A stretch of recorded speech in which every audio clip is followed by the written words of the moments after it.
പാറക്കെട്ടിൽ പൊന്നുവിളയിക്കുകയാണ് മേലെച്ചിന്നാർ സ്വദേശി സിബിച്ചൻ നെല്ലിമറയിൽ. ഒട്ടും കൃഷിയോഗ്യമല്ലാത്ത കുന്നിൻ മുകളിലെ പാറക്കെട്ടുകൾക്കിടയിൽ കയ്യാല തീർത്തും മറ്റിടങ്ങളിൽ മണ്ണുകൊണ്ടുവന്നിട്ടുമാണ് സിബിച്ചന്റെ കാർഷിക പ്രവർത്തനങ്ങൾ. ചിരട്ടയിൽ ശില്പങ്ങൾ തീർക്കുന്ന ഈ ഒരു കലാകാരൻ കൂടിയാണ് സിബിച്ചൻ.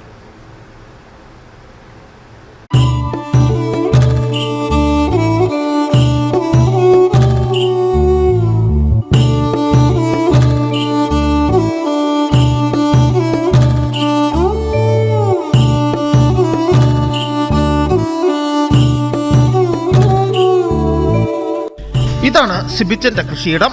വിപുലമായ ഏത്തവാഴ കൃഷി ഇദ്ദേഹത്തിനുണ്ട്. ഗ്രാഫ്റ്റിംഗും ബഡ്ഡിങ്ങും അറിയാവുന്ന ഈ കർഷകൻ സമീപകാലത്താണ് മഴമറയ്ക്കുള്ളിൽ പച്ചക്കറി കൃഷി ചെയ്തു തുടങ്ങിയത്. കാബേജ്, കോളിഫ്ലവർ, കെയിൽ, ലെറ്റ്യൂസ്, വഴുതന, ചൈനീസ് കാബേജ്, ബ്രോക്കോളി, ബീൻസ്, പയർ തുടങ്ങിയവയ്ക്ക് പുറമെ ഹൈറേഞ്ചിൽ ഉള്ളിയും ക്യാരറ്റും ഉരുളക്കിഴങ്ങും വിളയുമെന്ന് തെളിയിക്കുകയാണ് ഈ കർഷകൻ. ഇത് ഒരു കൂടുതലായിട്ടും മണ്ണിൻ്റെ അളവ് കുറവുള്ള സ്ഥലമാണ്, പാറക്കെട്ടാണ്. അപ്പോൾ ഞങ്ങളിത് ഇവിടെ ഒരു നല്ല കയ്യാലയൊക്കെ വെച്ചിട്ട് മണ്ണ് ഞങ്ങൾ സ്വന്തം അധ്വാനത്തെ കൊണ്ടിട്ടിട്ടാണ് ഇവിടെ ഈ ഇങ്ങനൊരു പ്രത്യേക പ്ലേസ് ഉണ്ടാക്കി എടുത്തിരിക്കുന്നത്. അപ്പോൾ ഇവിടെ മഴ സ്ഥാപിച്ചുകൊണ്ട് നമുക്ക് എളുപ്പമുണ്ട്. ഇവിടെ ജലസേചന സ്ഥാപനം വല്ല ബുദ്ധിമുട്ടാണ്, കാരണം മണ്ണിന് താഴ്ചയില്ലാത്തതുകൊണ്ട് പെട്ടെന്ന് വെള്ളം പറ്റിപ്പോകും.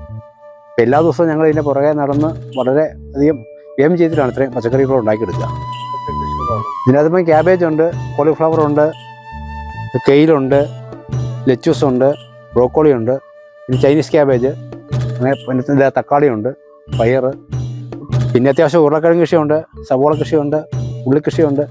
നമ്മുടെ ഈ വീട്ടിന് ആവശ്യമായ എല്ലാ സാധനങ്ങളും നമ്മൾ ഇവിടെ തന്നെ പരമാവധി ഉത്പാദിപ്പിക്കുകയാണ്. ജൈവ രീതിയിലുള്ള പരിപാലന മുറകളാണ് ഇദ്ദേഹത്തിന്റെ കൃഷിക്ക് നൽകുന്നത്. ജലസേചന സൗകര്യം കുറഞ്ഞ ഈ പ്രദേശത്ത് കുന്നിന്റെ മുകളിൽ നിന്ന് ലഭ്യമാകുന്ന വെള്ളം ചെറിയ തോതിൽ ഉപയോഗിച്ചാണ് പച്ചക്കറി കൃഷി നടത്തുന്നത്. നാണ്യവിളകളും അപൂർവങ്ങളായ ഔഷധ സസ്യങ്ങളും സിബിച്ചന്റെ കൃഷിയിടത്തിലുണ്ട്. ചിരട്ടയിൽ ശില്പങ്ങൾ തീർക്കുന്ന ഒരു കലാകാരൻ കൂടിയാണ് സിബിച്ചൻ. News bureau, Udumbanchola.